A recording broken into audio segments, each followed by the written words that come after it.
Welcome to the Pharos Fit podcast, where we help you to explore your capacity to move better, push further, and achieve your limitless potential through fitness, nutrition, recovery, and lifestyle.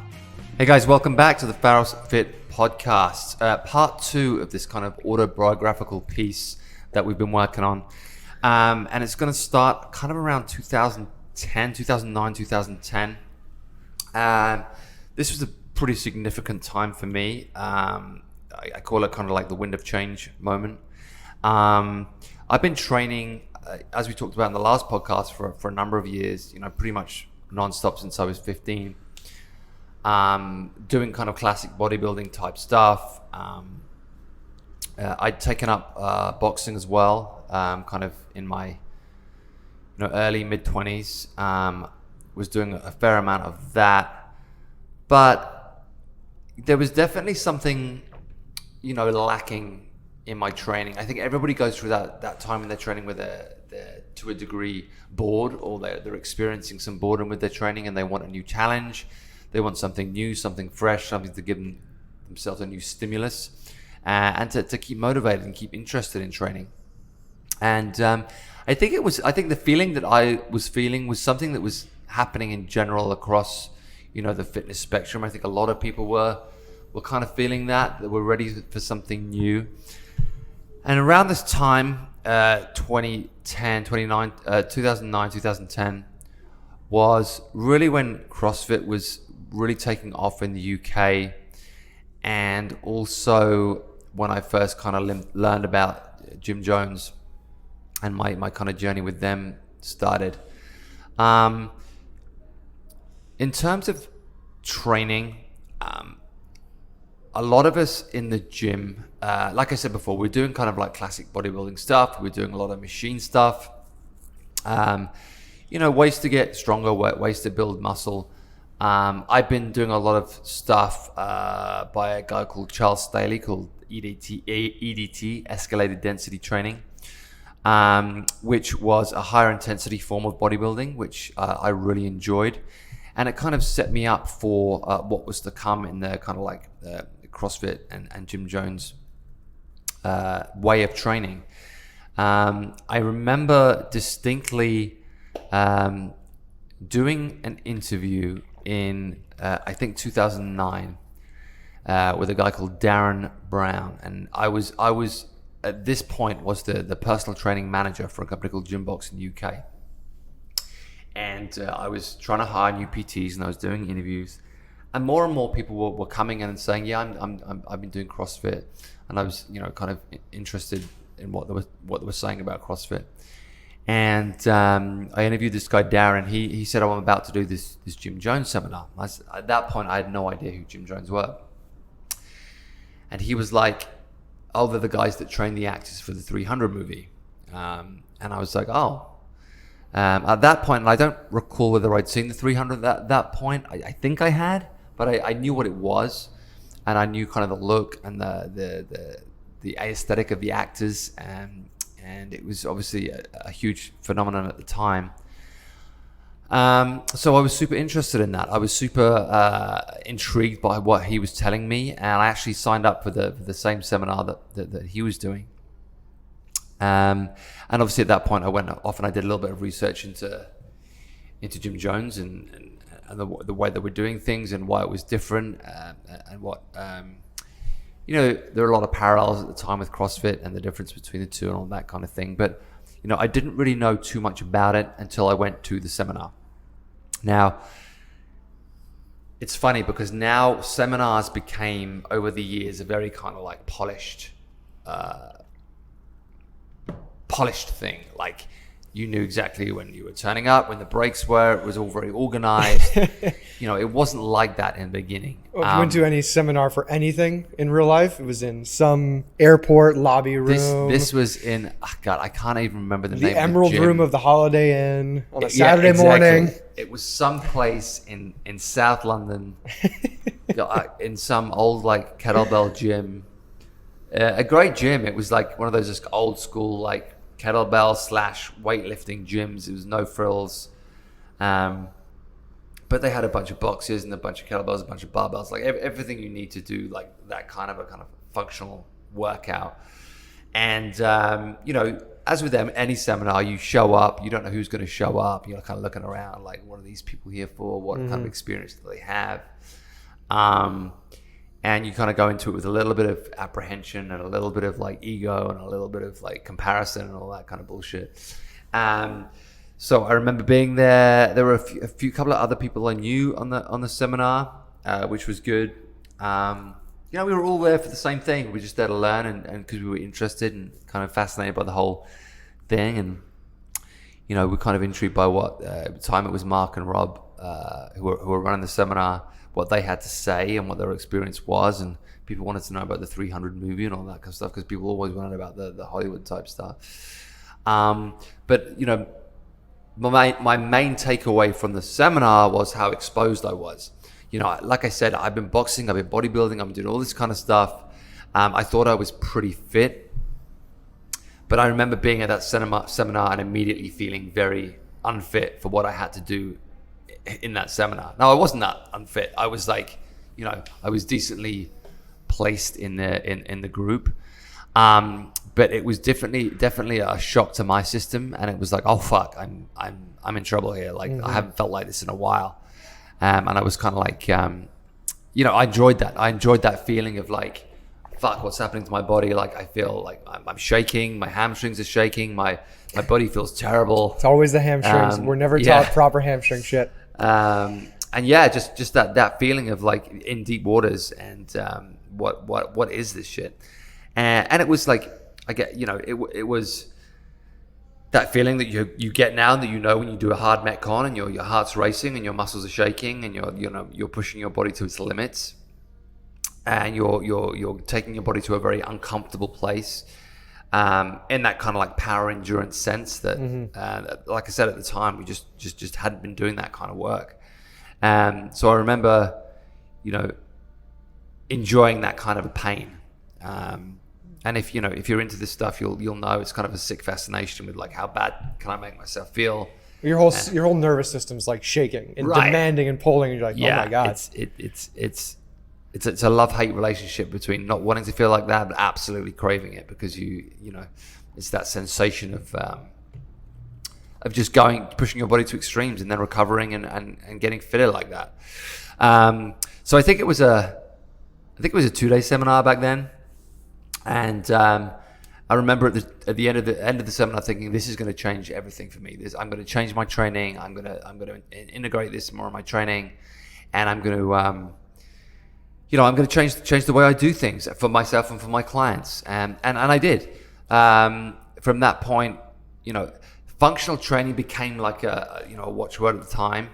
Everyone hates the term functional training because it's become this like this nonsensical, wishy-washy, like a hashtag. You can slap it on anything. It's a horrible term. Somebody's bench pressing, they can put functional training on there. Right. But what I will say about it is all it meant for me was doing more compound pound movements, doing more all body movements. Like we were doing, we were squatting more, deadlifting more, overhead squatting more, Turkish get-ups, all that kind of stuff, box jumps, all stuff that was, pre 2007 no one was doing so much, and then you have to kind of take your hats off to CrossFit and people like Jim Jones who are bringing those real primary lifts back into the fold, like the squats and the deadlifts and the big compound lifts and the Olympic lift variations, the athletic lift variations, they really put it back in the forefront of the gym and the way that we train.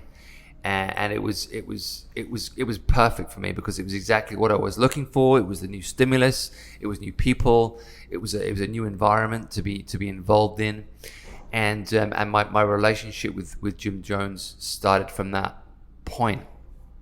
And I was pretty much in. Like I was pretty much sold on this. I was like, this is what I'm going to do. This is going to be what my training looks like for the next however long. And I started using a lot of it, and it kind of paralleled because I was still doing a lot of the Poliquin stuff at the time, which I also loved. And I'd started integrating some CrossFit stuff in my training, And people always ask, like, what was the difference between CrossFit and Jim Jones? And, you know, people love to start an argument and they're saying, well, CrossFit's better than Jim Jones, or Jim Jones is better than CrossFit. At the end of the day, it's just all the same shit. Just done in slightly we don't need to go different ways. there. Yeah. Don't do that. Yeah. In certain ways, I think in the beginning, you know, I think at Jim Jones, we focused more on doing things for time is not necessarily better. Doing things for quality is a lot of the time better. And I think, you know, in the beginning, just stuff like, there's no point doing a bunch of Olympic lifts for time if you don't know how to do an Olympic lift. So, you know, there was certainly, I think, a bigger emphasis on find the problem, fix the problem, as in, you know, what are we trying to do? How do we achieve it successfully? And what's the risk versus the reward? Is there a better way to do this? Is there a way that makes more strength? Is there a way that, from a strength conditioning perspective, has more research behind it? I'd say it was more rooted in traditional strength conditioning than perhaps CrossFit. But you know, there are a ton of parallels, there are a ton of similarities. A lot of workouts were very similar. And again, I just think it was different ways to achieve a similar goal. And certainly, since that time, you know, the lines have crossed, and there's a lot that's been. The similarities have certainly like increased over time, and the quality of both, you know, kind of outfits is improved over time. And I think, you know, anybody that's been involved, you know, throughout since 2010 can see how, you know, things have kind of come together, things have improved, and the things that we were talking about, the problems that were in CrossFit in the beginning, I think to some degree like were ironed out over time. Just in the, you know, in terms of the quality of movement. And people always talk about like people in CrossFit moving terribly and all this kind of stuff. Like, I look at myself squatting in 2008 and I'm fucking horrified at myself. And that had nothing to do with CrossFit. Like, I just, you know, I was just not squatting or deadlifting. I don't think I ever squatted yet at that point. Right. So it's like people love to talk shit about other people, but honestly, if you look back at yourself in your training history and if you think you've always moved well, you're probably going to be mistaken. So, you know, I think they got the hard brunt of like, you know, a lot of people talked about the quality of movement. And from my experience, actually, in truth, when I went to CrossFit seminars, which I've done a lot, they were very focused on movement quality. It's just what people do with it after the fact that makes it look bad. And I knew a lot of bodybuilders that moved very badly. So it wasn't like, you know, all the bodybuilders were moving perfectly and all the CrossFit people were moving badly. It wasn't like that at all. So I think we're very quick to judge, and we're very quick to be critical of other people and other outfits. But if we take a good look at ourselves, we often find that we're committing the very crimes that we're critical of. Projection. But yeah, I certainly think that was true of me. So I like being exposed. I like being. I like having the experience of, oh fuck, you're in trouble, because you learn from those experiences. I don't like being, you know, critical of stuff before I've experienced it. I think it's better to kind of like, you know, sign up for it and see what it's about before you start criticizing everything. And you know, my experiences with you know, Jim Jones and CrossFit over the years, like I've learned a ton by just, you know, kind of throwing myself in there and saying, okay, let's do this and see what it's about. So since 2010, I kind of made it my purpose in life to become a fully certified Jim Jones instructor. And this led to my time in Utah and in Salt Lake City in my post-college years, because we already talked about in the last podcast how I went to university in Salt Lake City. And I graduated university in 2000. So it had been, you know, 11 years since I'd been. And luckily my work with Jim Jones took me back there. And as I said before, I loved Salt Lake City. I loved Utah. I was fascinated by the geography of it, by the mountains. Mm-hmm. It just felt like a very natural habitat for me. I loved spending time there. I looked forward to my my escape to the mountains. I was living in England at the time, working in London. I'd go out to Jim Jones kind of like probably every 3 or 4 months, something like that. I'd train with them. I'd go through the seminar process. So, I think in those days there were four seminars, and that finished with the internship. And over the course of 2010, 2011, 2012, I became a fully certified instructor by going to the seminars and doing the internship and building relationships, which is really what I want to talk about. I think a lot of time people are fascinated with how did you get from here to there, and so often in my life, whatever it was always just about building relationships, communicating with people, listening, spending time, following through, doing what you say you're going to do, and just walking the path. I think so many times people say they're going to do things and don't, or half-ass something or don't really commit to it, and just end up being frustrated with themselves and not really moving forward because they didn't really throw themselves in. And with the Jim Jones thing, like I really threw myself into it. I made an effort to really build those relationships. I saw a lot of promise there. I saw a lot of future there. I made a lot of friends there. Like I said, I loved Salt Lake City. I loved Utah. It was a real escape for me to leave the UK and head to the mountains and to be somewhere completely different that would get me out of my everyday situation. And I loved it. I would stay in a shitty hotel. So what were you doing in Salt Lake? There was a Jim Jones school there, or a gym? Yeah, Jim Jones was based in Salt Lake City. I was based there, so they got you fully so back. I would go there. I would Sick. train at Jim Jones. I would stay in a shitty hotel, and I would fucking love it. All I would do, I would just focus on training, eat, and sleep, and that was it. I would go in, I'd get butchered, I'd come home, it was a great time. A very kind of like a very kind of like free time in my life. As like I didn't have kids, I wasn't married. Like it was very kind of like, didn't have too much to worry about. So it was good. Didn't have a mortgage to pay, all that kind of stuff. Modern day cowboy, Yeah, on the road training. Yeah, it was a fun time. So yeah, I as I was saying, I took my time to get my full certification. At the same time, still doing other stuff. So I wasn't like, I wasn't negating anything else. I was still like doing my Poliquin stuff, my biosignature stuff. I was still doing a bunch of CrossFit stuff. I was joining in a lot of like CrossFit Worlds with local people. I did a bunch of CrossFit certs, and that was all happening at the same time. But it was very much like the Jim Jones thing was definitely my priority at the time. And once I became a fully certified instructor, I was the first one in Europe. Because at the time we were a relatively small outfit. I think that was probably like at that time there was only like eight to 10 instructors in the world.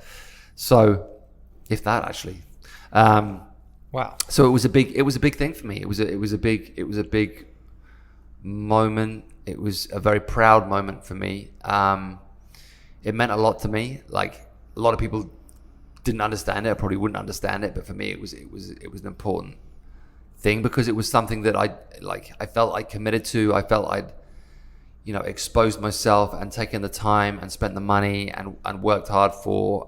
So becoming that first fully certified instructor was a proud moment for me. And like I said, I'd built some great relationships, and I enjoyed working with those folk. And I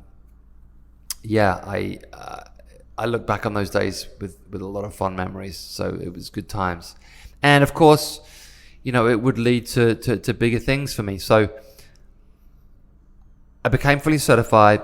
I went back to London. I was still working at Gymbox. Personal trainer, personal training manager, making decent money. Living in London, which costs a fortune. So I had to make decent money. In a relationship, like I'd always been in relationships. I was in a relationship then, and really thinking to myself, like, well, what's my next step here? Like, how do I evolve now? Because, as a personal trainer, and a lot of personal trainers will go through this, it's very hard to get at. Once you start like earning an income and you're earning money by the hour, and you're booking 6, 7, 8 10 sessions a day or whatever you're booking. You're getting used to that kind of income, but you're only worth how many hours you can work in the day. Yeah. And you get stuck in that cycle, and it's a really hard cycle to break, because after a while you're like, you know, what's my evolution here? And bear in mind, I've been doing this, you know, for a number of years already. And, you know, I was still in love with training. I loved what I did, but, you know, as in any career, you have to see evolution to some point. So in my brain, I was like, where do I go from here? And I remember Mark calling me up, Mark Twight, and saying, I've got this actress. They were working on 300 Rise of an Empire, an actress called Lena Headey, who a lot of people know from Game of Thrones. She was going to be in London for a brief amount of time, and needed training because she was working on the movie. And would I train her while she was in London? And she's, real quick, Cersei from Game of Thrones. Game of Thrones. Yeah, Okay. yeah. So I said, of course, yes, I'd love to. And you know, that was really my first kind of introduction to the kind of movie stuff, but also like it's shown like a little bit of faith in me that Mark would trust me to do such a thing, and I was very honored to do that. And I, you know, obviously I did the best job I could at that, and I think I did a pretty good job. And it was a pleasure to work with her. She was fantastic, and yeah, it was a great interaction, and it gave me a glimpse of what might be possible in the future. Because I think in my head, and a lot of trainers will go through this, the 300 thing and the Jim Jones thing, it was a fascinating thing, and you can't get away from that. It was like, oh my God, to train actors for a movie. I remember distinctly thinking at the time, I cannot think of a better job in the world than training actors for a movie. That would be my like dream. Like back then, that's what I thought. And when I started working with Lena, it was like that was my first real taste of that. And then over the years, that happened a couple more times with a couple of different people. I worked with a couple of actors and a couple of like pop stars in the UK. And yeah, it kind of progressed from there. I ended up leaving Gymbox. I was offered another job at a place called W10 Performance, which was a smaller strength conditioning gym in Notting Hill. I kind of set up this. I call it my mini Jim Jones. It was like a gym within a gym. So I was kind of in charge of the group training there. And they did like a semi-private model. So they had semi-private personal training and then the group training. And then I was in charge of the group training. So, you know, I do all the programming, set it all up, coach it. And it was great. It was very successful. A lot of people came. It was so successful, in fact, that the guy that owned the place was like, thanks for coming in. Thanks for showing me how to do this. I can't afford to pay you anymore, so I'm going to do it myself. And I was like, okay, dude, fair enough. Like, I get it. You know, it's one of those moments where you're like, you really realize you're expendable as a trainer. That hurts, it's like people like want something from you. Maybe it's knowledge, maybe it's a direction, maybe it's, you know, input, whatever it is. But sometimes once they've got what they need from you, you're kind of like, you're expendable, you're kind of like discarded. So it was like, okay, I get it. So, you know, at that point, I was like, I was living in London, living in Notting Hill. I was like, it's an expensive place to live. I was like, this was kind of the first time where that ever kind of happened to me, when I was ever like without a job and thinking, fuck, like, what do I do now? I can't go backwards. I can't go back to a gym like Gymbox. I've been running my own kind of like thing for a while. I need to be involved in bigger projects. At that point, I'd helped run a couple of seminars with Jim Jones. Like, we've done a couple of level 2s in the UK. And, you know, I was really kind of like thinking, what do I do? And I was offered this job in Kuwait. I know you've done some work in Lived there, Kuwait. worked there, yeah. And it was to open the strength conditioning gym. They had like a functioning CrossFit gym already. I forget the name of the gym, to be honest. Oh, you got to tell me now. Dude, I can't remember. What year was this? It was a nice CrossFit gym. Oh my God, this is 2014. Oh man, we might have crossed paths if you made it there. Did you make it there? I went out. They flew me out. I took a look at the operation. It was great. There were great people. It was fucking hot. Dude, if you went during the summer, it's it was a whole fucking different level of hot. Yeah. Especially Ramadan in the summer. Yeah. It was super hot. And the facility they had was beautiful. Great people. And I put together this, so they were going to hire me to do this thing. I put together this, like, all these different strength and conditioning programs. So different methods of strength training. I had like 6 different programs that I'd written. They were all going to run simultaneously. It was going to be a big thing. At that time, I was still living in London. I was in a relationship. I was going to fly out to Kuwait. I was going to set myself up there. And then I was going to fly my girlfriend out. But in the back of my head, I was like, do I really want to do this? Do I really want to, like, move to Kuwait and live in Kuwait? Like, what am I doing? I just was really unsure about my choices at the time. And I remember taking a vacation with my girlfriend at the time and her family, and I think we were in Florida. Oh, wow. Florida? Florida and Kuwait. You're ringing all my bells over here. Yeah, I think we were in Florida. And I get a call. From Mark Twight, and I was, I think, 2 weeks out from Kuwait. And he said, listen, I've got this thing. I can't do it. I'm involved in something else. It's a movie with an actress. You'd have to, like, travel with her. You'd have to, like, give up a year of your life, go away, do this movie, like, be on set. You know, is this something you would be interested in? I was like, fuck yes. Fuck yes, I would. And at that point, I didn't even know what it was. I was like, I don't fucking care. I'll do anything.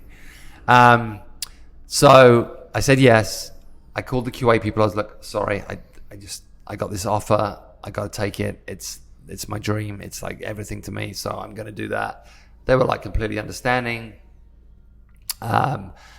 And I think in the back of their minds, they were somewhat unsure of their own project, to be honest. So I think it was almost like a bit of a relief for them as well.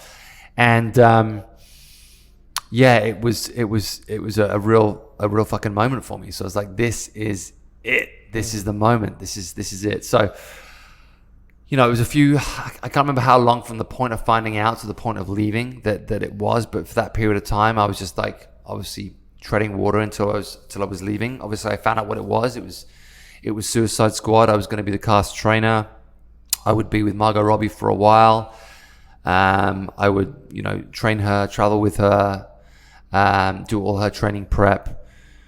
And then once I got to set, I'd be working with a few other actors there. So I spent, you know, a good kind of like 6 months with Margot, traveling, training, Australia, all around Northern America, and then eventually we ended up in Toronto. And, you know, through that process, obviously I had to get a green card. I was traveling, I was working. It was my first real experience of doing that, being paid to travel and train and work with someone like Margot and be involved in a movie. And, you know, it was really just, I felt very, very fortunate, very, very lucky, very, very proud, and very kind of like, this is what I'm meant to be doing. It was one of those, like, moments of, like, this is what I was meant to be doing. You know, there was one other moment when I felt like that in my life, and it was when I first got that in the last podcast. I talked to you about that soap opera I got in the UK when I was an actor. And I remember, because that show filmed in Liverpool in England, and I remember waking up one morning and going in for my first day of filming, thinking, this is what I'm meant to do with my life. This is what I'm meant to wake up, and I'm meant to go in and I'm meant to film scenes. This is what I'm meant to do. Turned out that wasn't true. It wasn't what I was meant to do. But I had that same feeling here. It's like, this is what I'm meant to do. I'm meant to be training with actors, doing movies. I love this shit. So I spent a good, like I said, a good 6 months with Margot, who was fantastic. Her family was so good to me. Great experience. You know, has its difficulties traveling with an actor or an actress. You know, it's hard on them. It's hard on you. But, you know, I'll always be grateful and always be, you know, super appreciative of the opportunity that I had to do that. And And then once I got to Toronto, once filming started, I got to work with some other actors as well who came into the fold. Joel Kinnaman, Cara Delevingne, Scott Eastwood, a bunch of different actors. And also the real thing with Toronto was I met the rest of the crew and started working with the crew and started training the crew, and it became a real training hub. And it was, we always joked that it was like the first time like a crew had actually gotten fitter during a filming process. Because it was a brutal shoot. A lot of the shoots on Suicide Squad were at night. The temptation obviously was to like not get much sleep, eat badly, not exercise, but everyone came to the gym, everyone trained. We had a great setup. We had a beautiful gym. Everyone would come in. I'd do a few sessions a day. Some crew would come in before we started filming, some crew after. I trained various actors throughout the day. And it was just a great energy, a great group of people. I was very fortunate to meet some really good individuals who, took me under their wing, kind of like took care of me because it was my first film, obviously. They were very, very good to me. People like Leanne Muldoon, Clay Enos, who was a photographer. Leanne was public relations, and a bunch of different people who, I would help, they would help me. They would, just make sure that like I was headed doing the right things, headed in the right direction, because I needed like guidance as well of like how to navigate this kind of film situation, because it was new to me. So they helped me a great deal. I got to meet obviously David Ayer, who directed the movie. He would come in, and I got to work with David afterwards as well. And yeah, just like a bunch of great people who, it was just a really interesting experience for me. Training was great. People got in such great shape. I'll never forget like the transformations that people went through. And it really was, people always like ask what the secret to training is, and all it really is was consistency. People were coming in every day, working hard. We had some amazing, actors aside, like just people in the crew, the amount of people who got themselves in great shape. I remember Andy Horitz, who was one of the producers, got in incredible shape. And it was a real community, a real kind of fitness community within a film community. Mm-hmm. Yeah, what a great time, what a great experience, and what a fortunate position I was in to be involved in that world. I remember like living in Toronto, living in downtown Toronto, which was a wonderful city. I loved my time in Toronto. Production got me a truck. I fucking love trucks. Driving my truck to work, working out, training people, coming home to my apartment in Toronto, and just like it was just the best. It was just such a kind of like free time. They took care of me. I financially it was good, and experience wise it was good, and I was learning all the time. And it was a really fantastic experience. And of course there were problems along the way, as there always are. I had my moments where I was like, I had self-doubt, and I had, anxiety of, am I doing the right thing? You have moments where you're insecure about what you're doing. Like, and I'll say that to anybody, like no matter what you do, you will always have insecurities. You will always have self-doubt. You'll never be perfect at anything. And I certainly wasn't perfect. And there are situations when I look back, I think I wish I'd done that differently. I wish I'd done that differently. But they're all lessons, and I learned some great lessons there. Like, throughout that whole filming process, I learned some really valuable lessons for the future. Like I said, I'll always be grateful for it. It was a wonderful time in my life, and it stays with me now, and I think about that time very fondly. But the film stuff, as good as it is, and it is kind of like a fantastic experience. Once it ends, of course, you have the problem of what do you do now? And at that time, obviously, I didn't have anywhere to go to. I didn't have a gym. I didn't have a community outside of that film community anymore. So I was like, what the hell do I do now? So at the end of production, Andy Horitz, who was one of the producers, were like, do you ever think about setting up a gym in LA? And I was like, fucking, I'd love to, but I've never even really been to LA. I don't know. I'd briefly been like with Margot for something, but I'd never spent any time here. I didn't know much about it. But we kind of like loosely said, like, let's look into it. And I remember Andy bought a bunch of the gym that we had in Toronto. He bought a bunch of the stuff and put it in storage with loosely the idea of like in the future, maybe we'll open something in Los Angeles. So, that experience was done. I went traveling for a short while after, just around the US. I've always loved the US. I've always loved, especially traveling around the US. I love road trips. Nothing better for me than a good road trip in a truck, except maybe on a motorcycle. But so I did that for a while, and then I kind of knew that this next job was coming up. Now, after traveling the US, I went back to the UK, and I stayed in the UK for a while. Actually, before that, yeah. So after Suicide Squad wrapped, Mm-hmm. I came to LA. I came to LA, and I met a group of people.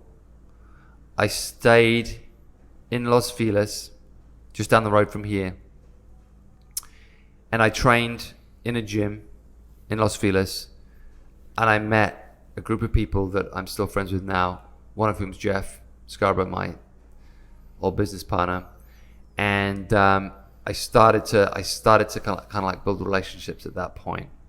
But I knew I'd be leaving, so I knew I wasn't like, here, this is it. I knew I'd be leaving because I had this other job that I'd been kind of like offered / working on, and that job was Wonder Woman. So I knew it was kind of like on the horizon, and I knew I kind of would be doing it. I had to negotiate it, and then I knew I'd be, going back to the UK for that. But I thought to myself, I'll go to LA.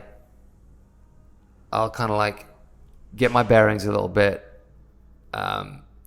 see what's about, see what's up there, and then go back to the UK. So I did that. And then eventually, God, what year is this now? I guess this is 2016, 2017? 2015? Still 2015. 2015, 2016. Was Wonder Woman shot in the UK? Yeah, shot in the UK. Okay. Yeah, I think 2015 we started. So I went back to the UK, and it was shooting in a place called Leavesden, which is near Watford. So I flew back, went to the hotel that they set me up in, and met Mark in London, in Leavesden, and he'd already been on the project for a couple of months, I think, at that point, and I joined him there, and we started working on the Wonder Woman film, and it was, the first phase of it was actually finding the girls that would play the Amazons. So it was kind of like a casting process, and the physical training was part of the casting process. So, the casting directors would like find the people that they thought they wanted to be the Amazons, and then they come to us for like physical testing, like, are they capable of doing this kind of thing? We would do like physical, I guess you'd call them tests, but just like workouts and see how they fared. And I remember obviously the stunt team would do like the sword fighting and that kind of stuff, and see how they could coordinate that kind of stuff. And then we would do them all the physical stuff, like, did they have the physical capability to do what was going to be necessary and that kind of thing. And it would be like the classic stuff, a lot of like what we do in Pharos. So, classic deadlift, squats, bench press, Turkish get-ups, wall balls, like everything that we do in here, and just see how they could, handle that kind of work and that kind of working out, and how well they responded to instruction and direction, all that kind of stuff. And yeah, so we started that process, and we helped cast, or we gave our input to the casting people, and yeah, and then training began once they kind of like whittled the numbers down to who they thought they wanted to be the Amazons. We started training them, and again, this was a long process. We were in Leavesden for I think 3 months training, and really, I remember distinctly thinking to myself, this is kind of like the 300 for women, because it was like you had a big ensemble, big cast, who needed to be like in great physical shape, both performance-wise and aesthetically. And if you've ever seen have you seen the Wonder Woman film? Have you seen the beach scene with the Amazons at the beginning? I have not. I've not seen either. Either the Okay. new one too. The So- 84 is the second one, right? 1984. Yeah. Don't worry about that one. The first one,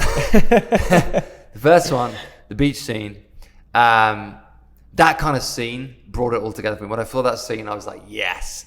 Because the goal was like, you had a group of women who looked very strong and very capable, and just that kind of like amazing coming together of the strength of women, and the capability and the magic of the magical marriage of like movie meets reality meets everything like you've been preparing for, all coming together on the screen.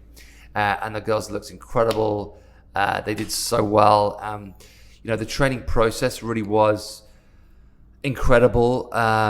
We would train, me and Mark would train them, I think we had them for like 3 hours a day when we were in Leavesden. Going through, like, obviously every day would be like different emphasis in training, just like we do at Pharos. And them just wholeheartedly committing to the process, both in terms of training, in terms of nutrition. We programmed the nutrition down to the calorie and the macronutrient. They knew exactly the numbers they had to hit. They were so good. I can't emphasize enough how much great work they did, and how well they responded to training, and how enthusiastic they were, and what a privilege it was to work with those people. I think you mentioned on another podcast, like that was one of your favorite Yeah, sets and everything, because everybody's sit together, they have the same message, working to the same goal. I remember us just all feeling that sense of excitement of like, this is our moment, and especially for a lot of the girls, it was like their moment. A lot of them, it was their first like big movie, and that just like, oh my God, this is a real opportunity. And not just for them, but I felt like it was the first time that women had been presented on screen in that way, to that degree, because it was women with muscles, women with that kind of appearance and that kind of ability, all put together on screen together in like one proud moment kind of thing. And I think it was very, very exciting to be involved in that in any way. And there's just this sense of energy and excitement, and just like everyone just so grateful for the opportunity, and none of us taking it for granted. Like I was so privileged to be part of it. In Leavesden for at least 3 months, and then we went to Italy. We shot a lot of the scenes in Italy, and trained in Italy, Amalfi Coast, and a place called Matera. Matera was this like oldie-woldy Italian town, which was like a village in the cliffs that houses were like literally built into the side of the cliffs and stuff. It was incredible, and traveling around with that crew. And this is something I meant to say before with the Suicide Squad thing. If you ever get to, if you're a trainer listening to this, you ever get to work on a film, there's a big difference between what you can do pre-production and what you can do during production. Pre-production, you can get a lot of work done. You can get a lot of good time with the actors and actresses, and you can get a lot of good. You get great results because you have the time. Once filming starts, the amount of time you get with people is greatly reduced because they're on set, 10 hours a day, whatever it is. It's hard to train in those circumstances. So, the bulk of the work has to be done before. And then once filming starts, you're really just trying to maintain. You're just trying to hold on to the look that you've achieved. and it's hard when you're traveling around. We were building like makeshift gyms here and there, just kind of putting together whatever we could to make it work. I remember like we had this like great, like, I think it was a restaurant that we converted into a gym, and I managed to get some equipment shipped there. And it was next to but there was a track next to it. So maybe it was some kind of like old sports center or something. But we managed to get enough equipment there to make it work. And I had a great team there, a great group of people. Again, a ton of support from the production crew, and just another great experience. And some great, there's some really good athletes amongst those women on that shoot as well. So it was a privilege to be amongst those people. Some of those girls were training me as much as I ever trained them. Really? Yeah. But it was fantastic. And again, I'll always be super grateful for the opportunity. Just like with Suicide Squad, it had some great highs, it had some lows, it had some difficult moments. But again, like I said, you learn from all of them. You take that with you. You take what you learn, both the negative and the positive, and you try and build towards the future. So, at that point, the Wonder Woman film ends. I come back to London, and again, I'm like, actually, I went back to the Isle of Wight after that. I no longer had a place in London. I was like, I don't want to go back to London. I'm trying to think what my brain was thinking at the time. Yeah, I moved from Leavesden back to the Isle of Wight, and I was staying with my brother, actually. I went back and I stayed with my brother on the island. I was dealing with a bunch of personal stuff at the time as well, which was difficult. But I really didn't know what I was going to do at that point. I'd done Suicide Squad, I'd done Wonder Woman, and I was thinking to myself, what do I do next? And of course, in the back of my mind, I was like, I got this LA thing, like, I still want to do something there. I don't really want to stay in England. Like, I feel like I've done my time here. I've done my time in London. I looked into maybe like building something on the Isle of Wight, but it just wasn't, there just wasn't going to be enough there for me. So I was trying to find my way back here, and I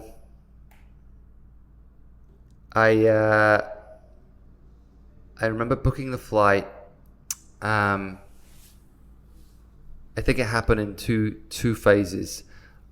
I remember booking a flight to America, and coming out, meeting a bunch of people, meeting Jeff again, meeting my now wife, Emily,